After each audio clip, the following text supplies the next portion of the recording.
кампанията с любов към спорта заделяме 10% от всяка поръчка и подкрепяме млади български спортисти и клубове. Виж историите им. Приятно гледане! Здравейте, приятели! Намираме се на стадион Крепост в град Хисаря. Тук сме с нашия трети победител в кампанията с любов към спорта, именно Велизар. Сега Велизар ще ни разкаже повече как тренира и как се е запалил по спорта. Здравей, Велизар! Разкажи ни повече за теб. Аз съм Велизар Виришапков и уча в основно училище Климент Охридски. Тренирам лека атлетика в спортен клуб с клас Хисаря. Как и кога започна да се занимаваш с лека атлетика? Започнах да се занимавам с лека атлетика още от първи клас.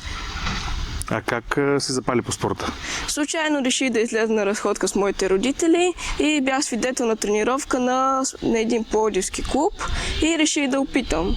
И оттам се запалих и почнах да тренирам по-усърдно. Преди това тренирал ли си нещо друго? Тренирал съм плуване. Но леката атлетика ти харесва повече? Да. А леката атлетика има много дисциплини. В кои от тях се състезаваш ти и къде си силен? В дългия скок и спринта. Добре. Колко често тренираш и как минава една твоя тренировка? Тренирам 5 пъти в седмицата и тренирам около час и половина-два. Как загряваш преди тренировка? Имаш ли си някакъв любим начин за подготовка? Загрявам с около 1-2 обиколки и след това разтягане и бегови упражнения.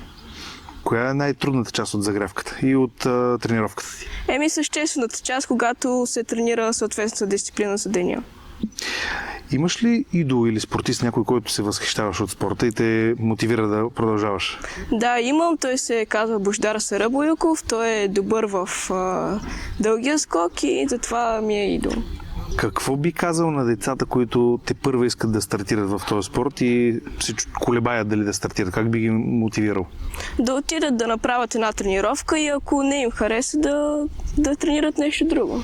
Разкажи ми какво теб те мотивира. Как се мотивираш и преди състезание и какво те кара да продължаваш впред? Защото със сигурност е много трудно в някои случаи. Да. Как се мотивираш? Мен ме мотивира успехите и...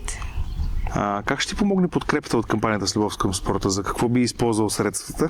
За екипировка, за такса от състезания и още екипировка. Добре. Следиш ли специален хранителен режим? Имаш ли случайно? Не, обаче гледам 1-2 часа преди тренировка да не се храня и преди състезания. Велизар, разкажи ни за някои от твоите най-големи постижения, което те прави най-горд. Постижението, което ме прави най-горд с него е купата на президента за 2022 година. Трудно ли е спечели?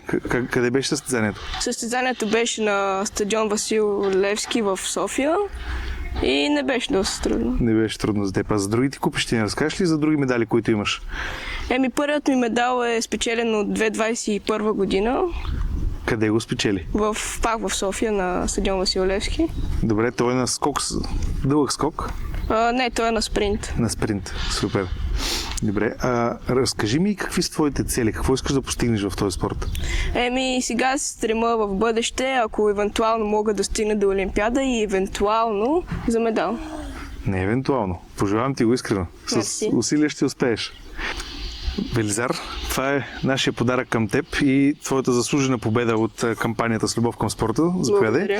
Желаем ти много успехи за в бъдеще и една кутийка да бъдеш зареден с енергия за състезанията и за победите ти.